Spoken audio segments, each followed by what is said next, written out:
تمہارے پاس تو جوتے بھی پھٹے ہوئے ہیں اور تم آ گئے ہو ریس میں حصہ لینے۔ جاؤ یہاں سے، اپنے باپ کے ساتھ شہر کے سڑکوں پر جھاڑو لگایا کرو۔ آ جاتے ہیں وقت ضائع کرنے۔ ٹیچر نے جب ساری کلاس کے سامنے میری بے عزتی کی تو میں روتا ہوا اپنا اسکول بیگ اٹھا کر باہر چلا گیا۔ میں دوبارہ مڑ کر اس اسکول میں نہیں گیا۔ 15 سال بعد جب ریٹائر ٹیچر ہوئی، پینشن کا پیسہ لے کر گھر جا رہی تھی تو 2 ڈاکوؤں نے ان سے بیگ چھین لیا۔ وہ روتے دھوتے سر پکڑ کر بیٹھ گئی، مگر جب کسی نے وہ لا کر ان کے قدموں میں پھینکا تو وہ حیرت سے اس کو دیکھنے لگی۔ تمام بچوں میں بھی گراؤنڈ میں آ گیا تھا۔ دل کافی پریشان تھا لیکن امید تھی سر میری بات ضرور سنیں گے۔ بے شک میرے پاس جوتے نہیں تھے لیکن میری پاس قابلیت تھی اور مجھے یقین تھا کہ اس قابلیت کے بلبوتے پر میں ریس میں حصہ لے لوں گا۔ اب فوراً ہی ٹیسٹ شروع ہو گئے تھے۔ سر سب کا قد اور اس کا اسٹیمیٹ چیک کر رہے تھے۔ میں بھی مسکرا کر ان کو ہی دیکھ رہا تھا۔ 4 اسٹوڈنٹ کے بعد میرا نمبر تھا۔ دل کافی تیزی سے دھڑک رہا تھا لیکن امید تھی سب کچھ ٹھیک ہو جائے گا۔ لیکن جیسے ہی میرا نمبر آیا، سر مجھے دیکھتے ہوئے غرا کر بولے تھے، سمیر، تم کس کی اجازت سے کلاس سے باہر آئے ہو؟ میں نے تمہیں کل ہی منع کر دیا تھا کہ تم ریس میں حصہ نہیں لے سکتے۔ کیا تمہارے پاس جوتے ہیں؟ میں بہت بری طرح سے سہم چکا تھا۔ 2 قدم پیچھے لے کر میں ان کی جانب دیکھتے ہوئے بولا تھا، سر، میں بنا جوتے ہی کے بھاگ سکتا ہوں، مجھے ان میں کوئی مسئلہ نہیں ہے۔ میں وعدہ کرتا ہوں کہ آپ کو ریس جیت کر دکھاؤں گا۔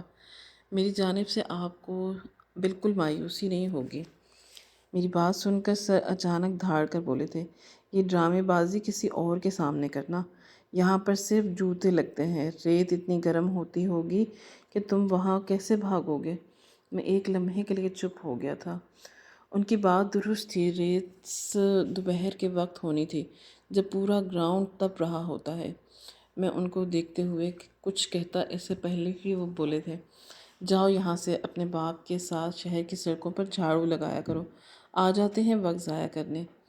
پتہ نہیں کس نے تمہیں اسکول میں ایڈمیشن دے دیا ہے۔ سب کا وقت برباد کرتے رہتے ہو۔ یہ کہتے ہی انہوں نے مجھے لائن سے باہر نکال دیا۔ ان کا دھکا دینا مجھے بہت عجیب سا لگا تھا۔ زمین پر ہی گر گیا تھا۔ ہاتھوں میں خراش آئی تھی لیکن لبوں سے اف ادا نہیں کی۔ سر اب مسکرا کر تمام بچوں کا جائزہ لے رہے تھے۔ میری آنکھوں سے 2 قطرے بے مول ہوئے تھے۔ مجھے بے حد افسوس ہو رہا تھا کہ کیا زندگی میں رہنے والے لوگ اتنے بھی ظالم ہو سکتے ہیں۔ استاد روحانی باپ ہوتا ہے لیکن میرے استاد نے میرے ساتھ کتنی بدسلوکی کی تھی، مجھے بے حد برا لگا تھا۔ میں چپ چاپ جا کر ایک کونے میں بیٹھ گیا۔ میرا دل کیا کہ میں دھاڑے مار مار کر روں لیکن جانتا تھا یہاں رونا بھی بے حد فضول ہے۔ قریب کھڑے بچے مذاق ہی اڑائیں گے، اس لیے میں نے اپنے لبوں کو سی لیا تھا اور آنسو اندر ہی اتارنے لگا۔ میری عمر محض 12 سال تھی۔ ایک 12 سال کے بچے کے پاس بھلا کتنا دماغ ہوتا ہے، لیکن میں نے اس پل ہی خود سے عہد کیا تھا کہ میری غریبی کو لوگ مذاق میں لیتے ہیں، اسی غریبی کے بلبوتے پر ایک دن میں کامیاب ہو کر دکھاؤں گا۔ میں نے اپنی آنکھوں کی نمی صاف کی تھی اور غصے سے کلاس میں چلا گیا۔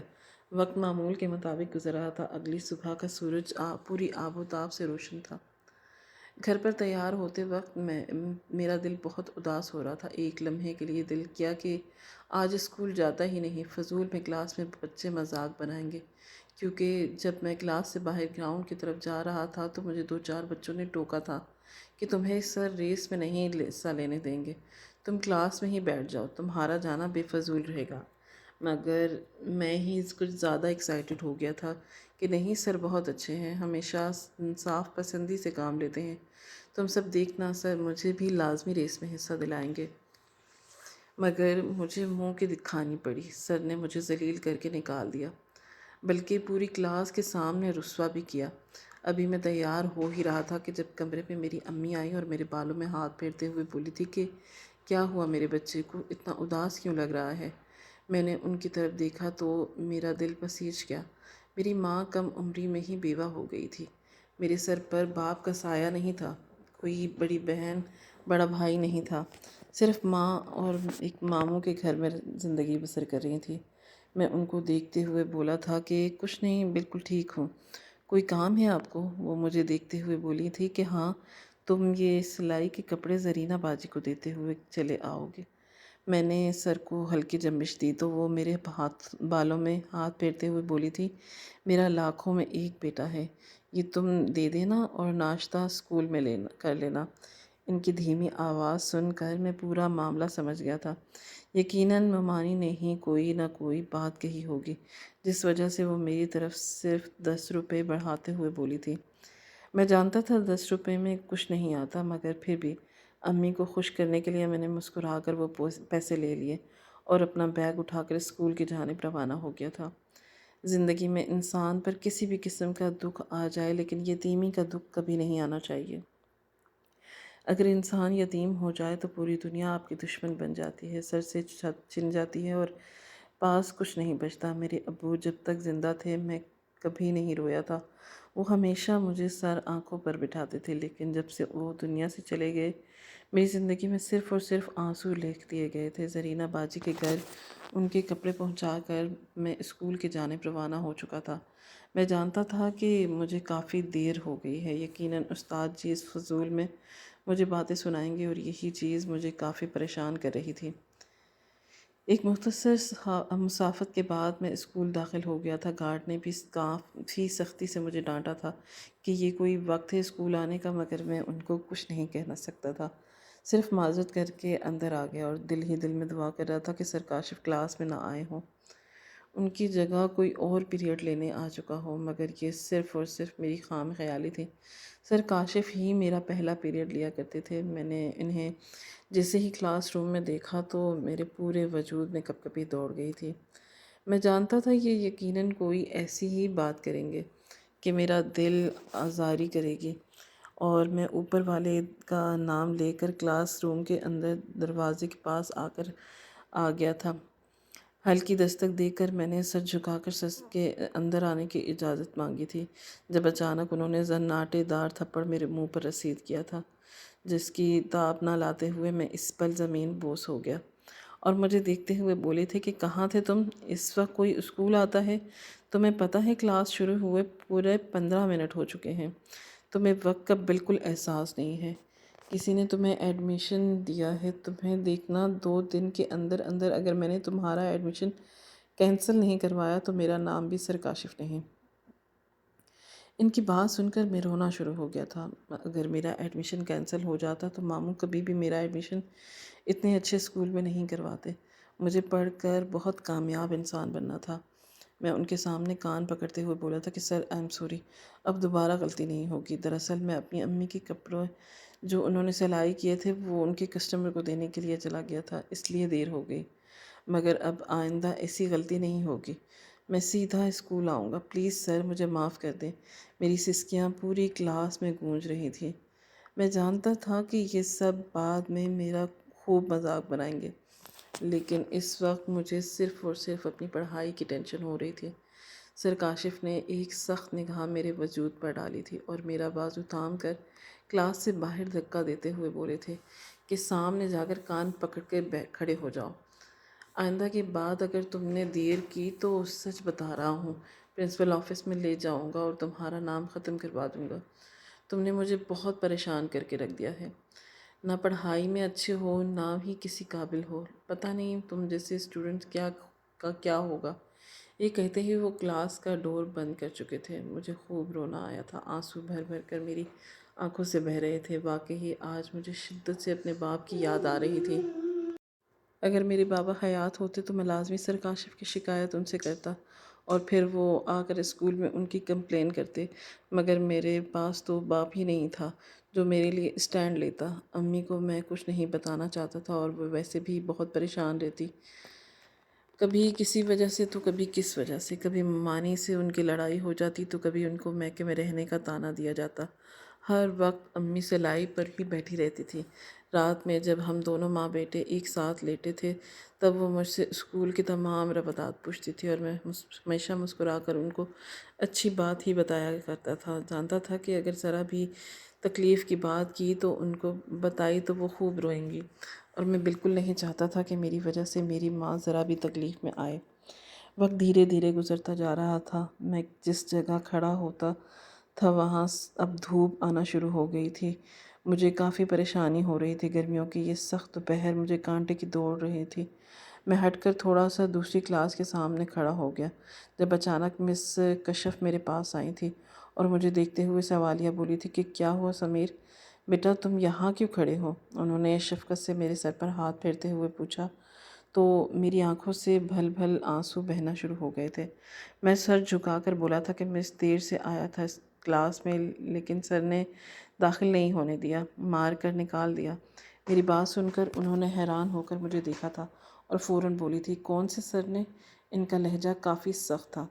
میں نے سر کاشف کا نام لینا چاہا تھا، لیکن میں چپ ہو کر جانتا تھا کہ ہمارے اسکول میں مارنے کو منع کیا گیا تھا۔ اگر ذرا بھی کسی ٹیچر کی کمپلین پرنسپل آفس تک گئی تو ان کی جاب جا سکتی تھی، اس لیے میں سر جھکا کر دھیمی آواز میں بولا تھا کوئی بات نہیں مس، استاد تو مارتے بھی ہیں ہماری بھلائی کے لیے۔ آج اگر انہوں نے پٹائی کی ہے تو کل میں وقت پر آ جاؤں گا، آپ جائیں، آپ کو دیر ہو رہی ہوگی۔ انہوں نے ایک نگاہ میرے پورے وجود پر ڈالی اور پھر چپ چاپ میرے سامنے سے چلی گئیں۔ کچھ استاد سخت تھے تو کچھ استاد نرم بھی تھے، مگر میرا دل کافی حساس ہو گیا تھا، چھوٹی چھوٹی سی بات پر مجھے چبھنے لگی تھی۔ یہی وجہ تھی کہ سر کاشف کا ذرا سا لہجہ مجھے بہت تکلیف دے رہا تھا۔ ان کا پیریڈ ختم ہوتے ہی میں کلاس کے اندر چلا گیا۔ معمول کے مطابق اسٹوڈنٹ نے میرا مذاق اڑایا تھا، مگر میں چپ ہی رہا۔ وقت دھیرے دھیرے گزرتا جا رہا تھا۔ اب ہر روز ہونے والے لگا تھا کہ سر کاشف نہ جانے کیوں مجھ سے ہمیشہ ایسے ہی برتاؤ کیا کرتے تھے، کبھی مجھے مارتے تو کبھی اتنا سختی سے ڈانٹ دیتے کہ میرا پورا وجود لرز اٹھتا۔ میں نے کئی بار سوچا کہ ان کی شکایت دیتا ہوں، امی کو بتاتا ہوں، کیا پتہ کچھ حل نکل آئے، لیکن میں ہمیشہ چپ کر جاتا تھا، کسی سے نہ دکھ بیان نہیں کرتا تھا۔ آج معمول کا دن تھا، اسکول سے چھٹی کے وقت میں سیدھا گھر کی طرف روانہ ہو گیا تھا، لیکن جانتا ہی نہیں تھا کہ آج گھر جا کر مجھے کتنی بڑی اذیت سے دوچار ہونا پڑے گا۔ میں جیسے ہی اپنی گلی میں داخل ہوا تو مجھے اپنے گھر کے سامنے ہجوم نظر آیا۔ میرا دل پریشان ہو گیا تھا۔ میں جیسے ہی قریب پہنچا تو اندر سے ماموں کے رونے کی آواز آ رہی تھی۔ میرا سانس ایک دم سے رک گیا۔ امی کا خیال آتے ہی بے ساختہ اندر کی طرف بڑھا۔ سامنے کا منظر دیکھ کر میں پوری جان سے زمین بوس ہو کر رہ گیا۔ میری ماں سفید کفن میں لپٹی صحن میں پڑی ہوئی تھی۔ ماموں پاس ہی بیٹھے تھے، بہت بری طرح سے رو رہے تھے۔ ممانی دور کھڑی حیران ہو کر ممی کی میت کو دیکھ رہی تھی۔ مجھے تو ہوش ہی نہیں تھا، یہ مجھ پر کیسی قیامت ٹوٹی تھی۔ میرا دل دہل کر اٹھا تھا۔ میری موجودگی کو محسوس کر کے ماموں نے مجھے فوراً سینے سے لگا لیا تھا اور مجھے پیار کرتے ہوئے بولے تھے کہ تم پریشان نہ ہونا، تمہاری ماں تمہاری ذمہ داری مجھے دے کر گئی ہے۔ میں ہوں نا تمہارا ماموں، تمہارا باپ، تمہاری ماں، تم پریشان نہ ہو۔ ان کے آنسو میرا چہرہ بھگو رہے تھے۔ جب میں پھٹی پھٹی نگاہوں سے یک ٹک اپنی امی کو دیکھتا جا رہا تھا، میرا دل پھٹنے کے قریب آ گیا۔ ایسا لگتا تھا کہ جیسے سب کچھ ریت کی مانند پھسل چکا ہو۔ پہلے بابا کا انتقال اور اب امی کا مجھے چھوڑ کر جانا، پورا وجود خاکستر ہو گیا تھا۔ کافی دیر کے بعد ان کی میت کو بس تک دیکھتا جا رہا تھا اور پھر تدفین کا وقت آ گیا۔ ان کی میت کو اس وقت تک کندھے پر اٹھا دیا گیا۔ میرا دل پھٹ رہا تھا، میں چیخ چیخ کر رونا شروع ہو گیا، لیکن ایسا لگتا تھا کہ جیسے کسی نے میرے آنسو خشک کر دیے، میرا دل پتھر کر دیا ہو۔ امی کی میت کو جب قبر میں اتارا جا رہا تھا تو اس وقت میں بس ان کو دیکھ رہا تھا، نہ شور مچا رہا تھا نہ رو رہا تھا۔ سب نے ان کی قبر پر مٹی ڈال دی تھی اور ماموں نے مجھے بھی کہا تھا کہ تم سب تھوڑا صبر کر، آئے گا، مٹی ڈالو، لیکن میں بس اپنی جگہ پر بت بنا کھڑا رہا تھا۔ لوگوں نے امی کی قبر پر فاتحہ پڑھی اور پھر گھر کی جانب روانہ ہو گئے تھے۔ مجھ سے امی کی قبر کے پاس سے اٹھا نہیں جا رہا تھا، دل چاہ رہا تھا کہ بس وہیں بیٹھا رہوں، ان کو دیکھتا رہوں۔ ایسا لگتا جیسے وہ مجھے روک رہی ہوں، مجھے پکار رہی ہوں، سمیر بول کر مجھے مخاطب کر رہی ہوں، مگر یہ سب صرف اور صرف میرا وہم تھا۔ ماموں زبردستی مجھے وہاں سے لے گئے تھے، میرے امتحان ہونے والے تھے، لیکن اب میرے سر پر واقعی ہی چھت نہیں تھی۔ میں جانتا تھا کہ اب ہر قسم کے دکھ مجھ پر آرام سے پہنچ جائیں گے، کوئی بیچ میں ڈھال بن کر کھڑا ہونے والا نہیں تھا۔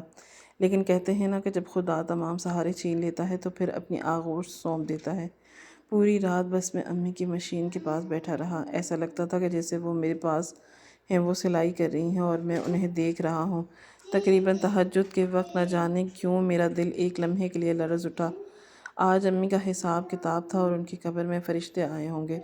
کیا امی کو جنت دی جائے گی؟ یہ سوال آتے ہی میرا دل تڑپ اٹھا تھا اور میں فوراً واش روم کی طرف بڑھا تھا۔ میں نے فوراً وضو بنایا اور قرآن پاک لے کر بیٹھ گیا۔ مجھے قرآن پاک پڑھانے والی میری امی ہی تھی۔ میں کافی دیر تک سورہ یاسین کی تلاوت کرتا رہا۔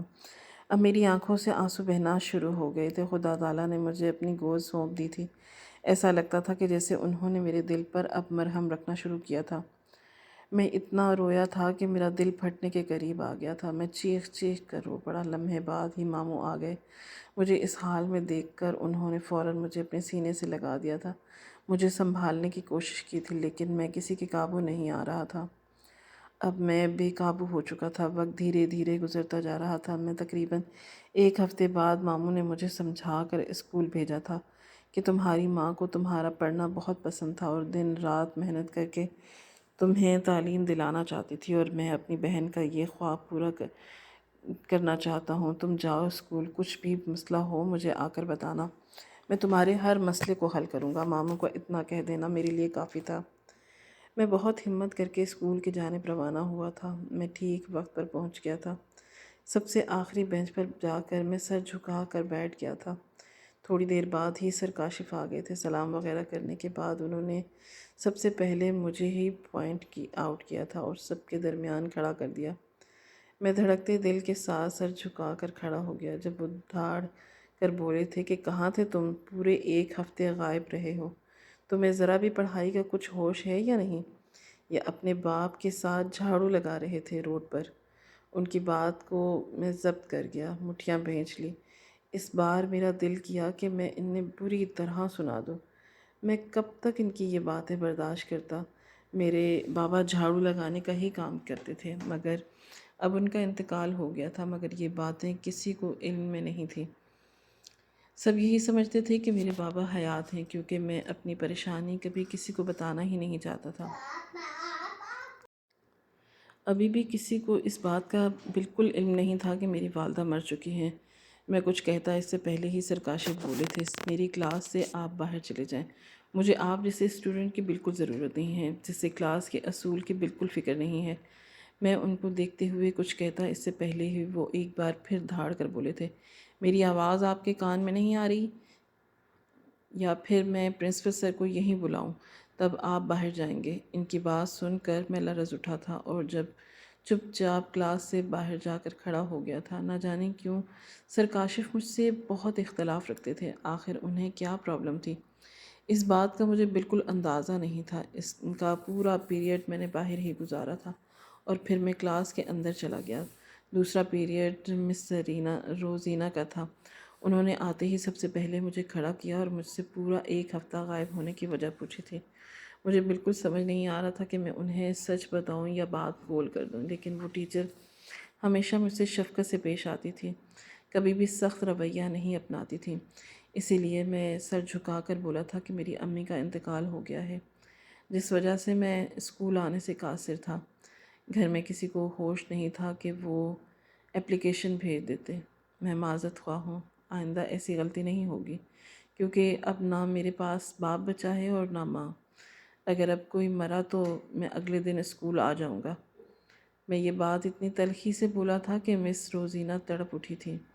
وہ فوراً میرے پاس آئی تھی۔ گھٹنوں کے بل بیٹھ کر انہوں نے مجھے اپنے سینے سے لگا لیا تھا، جبکہ میری آنکھوں سے بھل بھل آنسو بہنا لگے تھے۔ پوری کلاس سناٹے میں آ گئی تھی۔ یقیناً کسی کو بھی اس بات کی توقع نہیں تھی۔ مس روزینہ میرے آنسو صاف کر کے مجھے دیکھتے ہوئے بولی تھی، آئی ایم سوری بیٹا سمیر، مجھے بالکل اندازہ نہیں تھا کہ آپ کی والدہ کا انتقال ہو گیا ہے۔ آپ کسی سے میسج ہی کروا دیتے۔ جبکہ میں سر جھکا کر بولا تھا کہ مس، ہوش ہی نہیں تھا، کیسے آپ کو اطلاع کرتا۔ میری بات سن کر انہوں نے میرے سر میں ہاتھ پھیرا تھا اور مجھے دیکھتے ہوئے بولی تھی کہ اچھا تم بیٹھ جاؤ، کلاس آپ لوگ ان کی مدد کر دینا اور سمیر کا سارا ہوم ورک فی الحال آپ لوگ مل کر کروا دینا۔ پوری کلاس کو متوجہ کر کے بولی تھی، میں تمام ٹیچرز سے بات کر لوں گی۔ میں کسی سے بھی کچھ نہیں بولا تھا، بس سر جھکائے ان کے سامنے کھڑا رہ گیا تھا۔ انہوں نے مجھے بیٹھنے کی ہدایت کی تھی اور پھر کلاس شروع ہو گئی تھی۔ ایک بات تھی، میں نے کئی بار مس کی نم ہوتی آنکھیں دیکھی تھی۔ ان کا بار بار کلاس کو خاموش کروانا اور پھر میری طرف شفقت بھری نگاہوں سے دیکھنا مجھے ہر بار یاد آ رہا تھا۔ پورا دن معمول کے مطابق گزرا تھا۔ چھٹی کے وقت اچانک پیون میرے پاس آیا تھا اور مجھے دیکھتے ہوئے بولا تھا کہ تمہیں آفس میں بلایا جا رہا ہے۔ میرا دل لرز اٹھا تھا کہ اب مجھ سے کیا خطا سرزش ہو گئی ہے۔ میں گھبراہٹ کے عالم میں پرنسپل آفس میں داخل ہوا تو وہاں سر کاشف، مس روزینہ اور باقی میرے اساتذہ کھڑے ہوئے تھے۔ میں نے دھیمی آواز میں تمام لوگوں کو سلام کیا تھا۔ جب پرنسپل میڈم نے مجھے اپنے قریب آنے کا حکم دیا، میں تھوڑا پریشان سے ان کی طرف بڑھا تھا۔ انہوں نے میرے سر پر ہاتھ رکھا اور مجھے دیکھتے ہوئے بولی تھی کہ سمیر، ہمیں بہت افسوس ہے آپ کی والدہ کا۔ ہمیں تو یہ بھی علم نہیں تھا کہ آپ کی والدہ بھی نہیں ہیں، والد بھی نہیں ہیں۔ آپ کے والد کا انتقال کب ہوا؟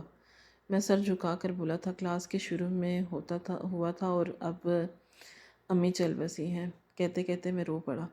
جب جب میرے منہ پر یہ الفاظ آ رہے تھے کہ میری والدہ اس دنیا میں حیات نہیں ہے، میرا دل تڑپ رہا تھا۔ انہوں نے مجھے پیار کیا تھا اور پھر واپس بھیج دیا۔ وقت گزرتا جا رہا تھا۔ میں نے 10ویں جماعت تک وہیں تعلیم حاصل کی تھی۔ سر کاشف کو 1 سال بعد ٹرانسفر مل گیا تھا اور وہ وہاں سے چلے گئے تھے۔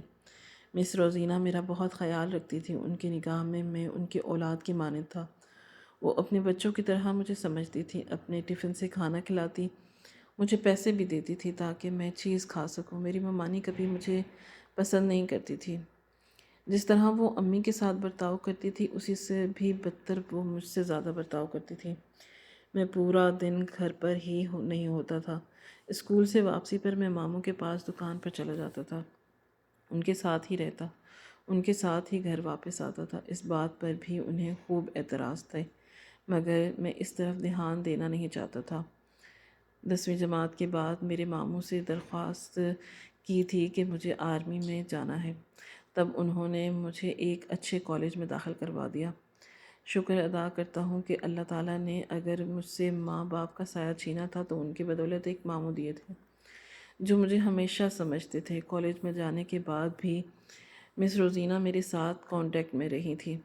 ان سے میں نے اپنے ہر خواب کا ذکر کیا تھا اور وہ مجھے ہمیشہ کہتی تھی کہ تم جب بھی میری ضرورت محسوس ہوئی، تمہاری مس تمہارے ساتھ ہوں گی۔ کالج مکمل ہونے کے بعد مجھے آرمی ٹریننگ کے لیے جانا تھا، مگر کچھ سورسز کی ضرورت تھی۔ میں نے کچھ سوچ کر مس روزینہ سے کانٹیکٹ کیا تو وہ فوراً میرے لیے کھڑی ہو گئی تھی۔ وہ گورنمنٹ آفیسر تھی، کچھ بھی کر سکتی تھی۔ محض ایک فون کال نے میرے لیے بہت آسانیاں پیدا کی تھی۔ میں آرام سے آرمی میں چلا گیا۔ وہاں جا کر میں نے خوب اچھے سے ٹریننگ کی تھی۔ مجھے اپنے ملک کا نام روشن کرنا تھا اور ان غریب لوگوں کی مدد کرنی تھی جن کو لوگ ہمیشہ حقیر سمجھتے ہیں، جیسے کہ میرے بابا۔ وہ ایک سویپر تھے مگر لوگ انہیں کچرا دان کہتے تھے۔ میرا دل بہت دکھتا تھا مگر میں اس پل بہت چھوٹا تھا۔ آج میری واپسی ہوئی تو مگر اچانک مجھے گلی کے کونے پر سے کسی کے رونے کی آواز آنے لگی۔ کوئی چیخ رہا تھا، مدد کی اپیل کر رہا تھا۔ میں جیسے ہی گلی میں داخل ہوا، سامنے کا منظر دیکھ کر میرے اوزان ختم ہو گئے۔ 2 ڈاکو ایک آدمی کو لوٹ رہے تھے۔ میں نے فوراً اپنی ریوالور نکالی اور وہاں پہنچ گیا۔ لمحے میں ہی میں نے ان دونوں چوروں کو دھنک کر رکھ دیا۔ اس آدمی کا بیگ لے کر جیسے ہی میں نے اس کی طرف بڑھایا تو میں دنگ رہ گیا، کیونکہ وہ آدمی کوئی اور نہیں بلکہ سر کاشف تھے۔ وہ مجھے دیکھ کر حیران تھے اور میں نے انہیں اس پل آرمی یونیفارم میں تھا۔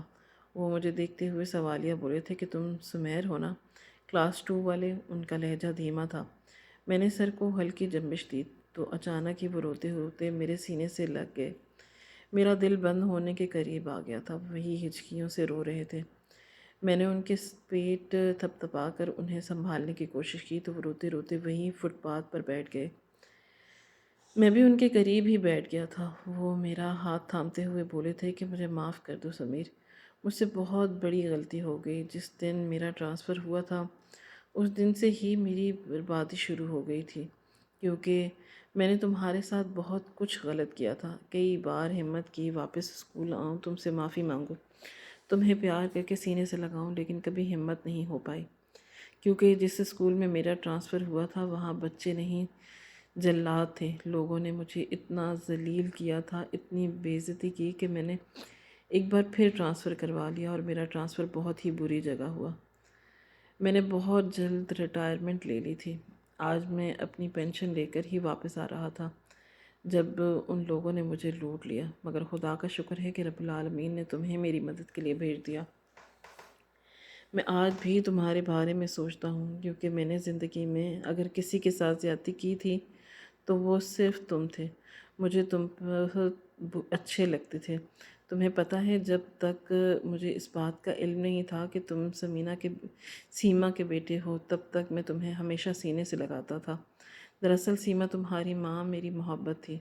میں نے انہیں ٹوٹ کر چاہا تھا، مگر تمہاری ماں نے تمہارے باپ کا انتخاب کر لیا تھا اور پھر اسی کا بچہ میرے اسکول میں آیا تھا۔ بھلا میں کیوں تم پر ترس کھاتا، کیوں تمہیں پیار کرتا؟ مجھے پتا تھا کہ تمہارا باپ مر چکا ہے، مگر پھر بھی میں جان بوجھ کر تمہیں اذیت دیتا تھا تاکہ تم جا کر اپنی ماں کو بتاؤ اور تمہاری ماں تمہیں دیکھ کر اذیت محسوس کرے۔ لیکن جس دن تمہارے منہ سے مجھے یہ معلوم ہوا کہ تمہاری ماں مر چکی ہے، اس دن ہی میں نے کوشش جاری کر لی تھی کہ میں یہ اسکول چھوڑ دوں، کیونکہ مجھ میں ہمت نہیں تھی کہ میں تمہارا سامنا کر سکتا۔ لیکن اب سب کچھ ختم ہو گیا ہے۔ میں تمہارے آگے ہاتھ جوڑ کر معافی مانگتا ہوں۔ انجانے میں نے تمہیں بہت ستایا ہے، پلیز مجھے معاف کر دو۔ میں نے ان کے ہاتھ تھام لیے تھے اور ان کو دیکھتے ہوئے بولا، آپ کی ماضی میں جو ہوا وہ آپ دونوں کے معاملات تھے، لیکن شاید آپ کی ناقدری کے باعث مجھ میں اتنی ہمت آئی کہ میں آج اس مقام پر کھڑا ہوں۔ اپنے وطن کے لیے لڑ سکوں اور کوئی بات نہیں سر، استاد کا مارنا بھی اسٹوڈنٹ کے لیے بھلائی ہوتا ہے۔ لیکن ہاں، میں باقی اساتذہ کو ایک پیغام دینا چاہتا ہوں، ہر بچہ ایک جیسے ذہن اور دل کا مالک نہیں ہوتا۔ کچھ بچے اتنے حساس ہوتے ہیں کہ ٹیچر کے ایسے رویے پر ٹوٹ جاتے ہیں اور اپنی تعلیم سے ہی نفرت کرنے لگتے ہیں۔ لیکن ہاں، کچھ ٹیچر مس روزینہ جیسی بھی ہوتی ہیں جن کے سینے میں دل ہوتا ہے اور وہ ہر بچے کو اپنی اولاد سمجھتی ہیں۔ بے شک اللہ تعالیٰ جسے چاہے یہ مقام دے۔ مس روزینہ میرے لیے میری ماں جیسی ہو گئی اور آج بھی میں ان کے ساتھ کانٹیکٹ میں ہوں اور ہر پل ان کا شکریہ ادا کرتا ہوں کہ اگر آپ نہ ہوتی تو میں اس مقام پر کبھی نہ پہنچ پاتا۔ ناظرین، آپ کو یہ کہانی کیسی لگی؟ کامنٹ باکس میں اپنی رائے کا اظہار ضرور کریں۔ خواہش صرف اتنی ہے کہ کچھ الفاظ لکھوں جس سے کوئی گمراہی کے راستے پر جاتے جاتے رک جائے، اور نہ بھی رکے تو سوچ میں ضرور پڑ جائے۔ دوستوں، امید کرتا ہوں کہ آپ کو یہ ہماری کہانی پسند آئی ہوگی۔ کہانی پسند آئی ہو تو ویڈیو کو لائک کریں، کامنٹ کریں، شیئر کریں نہ بھولیں۔ اور ہاں، اگر آپ اس چینل پر نئے ہیں تو اس چینل کو سبسکرائب ضرور کریں اور نوٹیفیکیشن کو ضرور دبائیں تاکہ آنے والی بھی کہانی سے سب سے پہلے آپ کو مل سکے۔ ملتے ہیں کل ایک نئی اور دلچسپ کہانی کے ساتھ۔ اللہ حافظ۔